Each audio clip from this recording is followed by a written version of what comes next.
بسم اللہ الرحمن الرحیم۔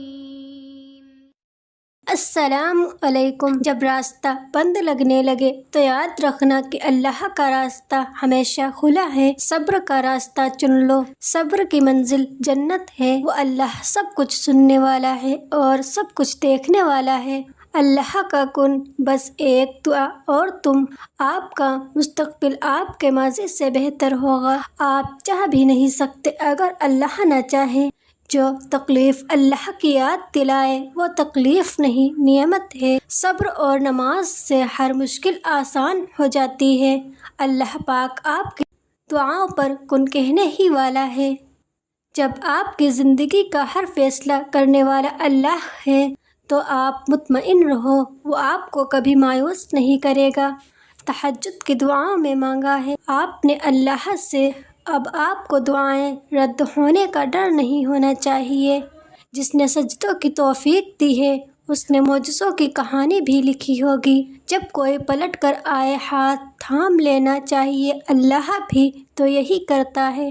جس چیز کی طلب آپ کو اللہ کے قریب لے آئی ہے وہ چیز اللہ بھی ادھوری نہیں چھوڑے گا، جلد ہی وہ آپ کو اس چیز سے نواز دے گا۔ زندگی کی ہر ٹھوکر ہمیں یہ احساس دلاتی ہے کہ اللہ کے سوا ہمارا کوئی نہیں ہوتا، اور جس دن تم نے مان لیا کہ اللہ جو فیصلہ کرے وہ تمہیں قبول ہے، اس دن کے بعد سے ہر فیصلہ تمہارے حق میں ہوگا۔ اللہ کرے آپ کو وہ سب کچھ جلدی ہی مل جائے جس کو پانے کے لیے آپ دعا کر رہے ہیں۔ جن کا ملنا دعاؤں سے بھی ممکن سا نہیں لگتا، اللہ ان کے لیے تہجد کا وسیلہ بنا دیتا ہے۔ اللہ ضائع نہیں کرے گا آپ کی دعا، ذرا انتظار تو کرو۔ اللہ خواہشوں پر کن کہنے والا ہے، اللہ صبر کے بدلے صلے دینے ہی والا ہے۔ لوگ لاکھ کہیں یہ ممکن نہیں، میں نے رب کے کن سے تقدیریں بدلتی دیکھی ہیں۔ دنیا جس سکون کو مال و دولت میں ڈھونڈتی ہے، اللہ نے اسے سجدے میں رکھا ہے۔ دلوں میں رہنا سیکھو، غرور میں تو ہر کوئی رہتا ہے۔ اللہ پر بھروسہ رکھو، اللہ سب ٹھیک کر دے گا۔ اللہ کی غلامی اختیار کر لو، دنیا کی غلامی سے بچ جاؤ گے، اور پھر ایک وقت آئے گا اللہ آپ کے خواب کو حقیقت میں بدل دے گا۔ صبر کرے وہی ملے گا جس کے لیے آپ کو آزمایا جا رہا ہے، اور کچھ حادثوں کی وجہ سے میرا یقین اس بات پر اور زیادہ پختہ ہو گیا ہے کہ اگر ایک راستہ بند کر دیتا ہے تو 70 دروازے پہلے کھول دیتا ہے، اور پہلے سے بہتر دروازے کھول دیتا ہے۔ نصیب کی بات مت کرو، ہم دعا پر یقین رکھتے ہیں اور دعا تقدیر بدل دیتی ہے۔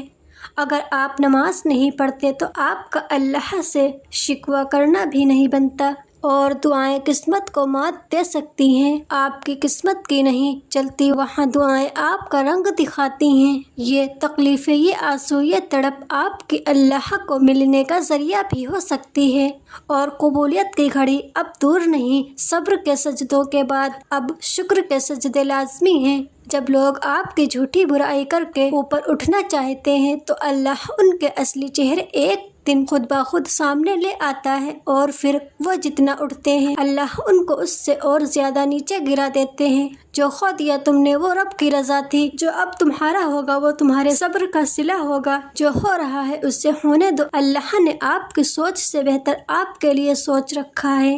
مانگتے رہو، کیونکہ مانگنے والوں کو اللہ کبھی خالی ہاتھ نہیں لوٹاتا۔